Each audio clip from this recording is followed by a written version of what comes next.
El Futbol Club Sant Boià seguirà la temporada vinent a primera catalana.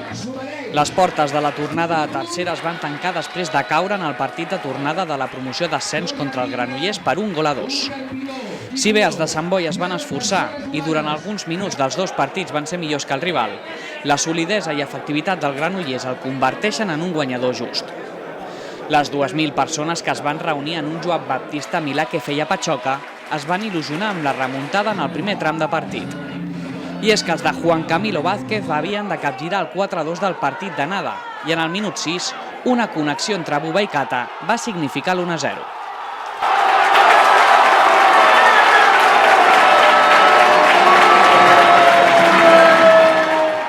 El Sant Boià era superior.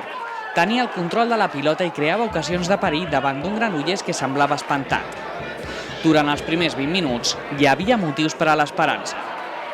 A poc, però, l'equip visitant va anar trobant el seu lloc al camp, deixant molts pocs espais entre línies.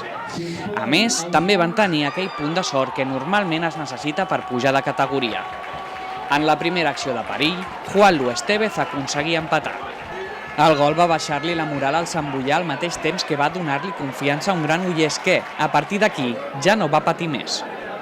Amb taules al marcador es va arribar a la mitja part.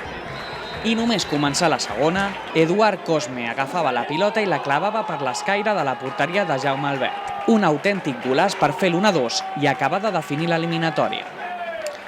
El gol va fer-li molt de mal als de Sant Boi, que amb aquest resultat no van donar la sensació de tenir esperances en la remuntada, tot i que des de la banqueta es va buscar la reacció. Era molt difícil. S'havien de fer 3 gols. Per la seva banda, el Granollers es va dedicar a tancar espais i deixar que el partit morís.